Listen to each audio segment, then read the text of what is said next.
Selamim vas i pozdravljam od srca. Kako ste vi danas? Da li imate ideju za večeras šta da pravite? Jednu laku večericu. Evo ja sam pravila krompirovu kalju, kao nekad. Prije 30 godina kad je to bilo omiljeno jelo i kada nije bilo baš puno na raspolaganju i izbor hrane, pa smo najviše pravili ovako nešto. Krompir ćemo evo izrezati što tanje, kao za musaku. Ja uvijek režem ovako u vodi iz razloga da ta žestina iz krompira iziđe odmah iz krompira. Ovako stavim jedno možda 5 minuta da stane i onda iscijedim vodu, još jedan put operem.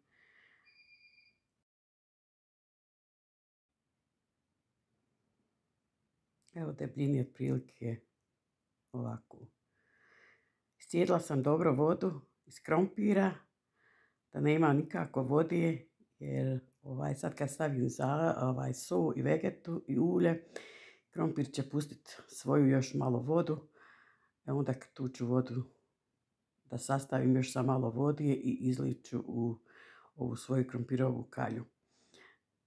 Ja uvijek naspim malo vode iz razloga da mi to bude fino pečeno i da mi ne zagori jednostavno tepsija.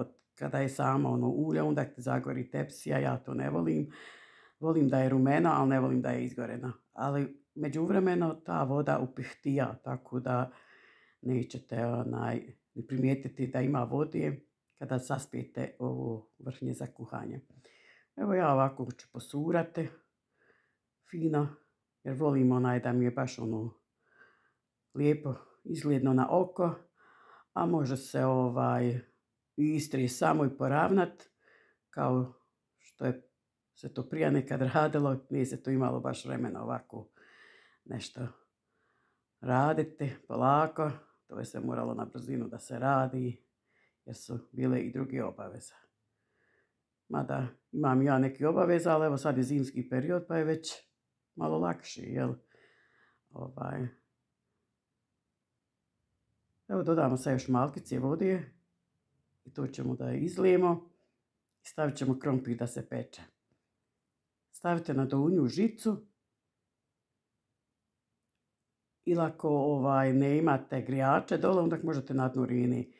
Ali vidite krompir, kad vam voda skroz upihtija, vidite je li dovoljno pečeno, jer poslije kada dodamo vrhnje, ili možete razmutiti u mlijeku pavlaku, ako volite da vam je sočno, onda nemojte više vraćati u rinu.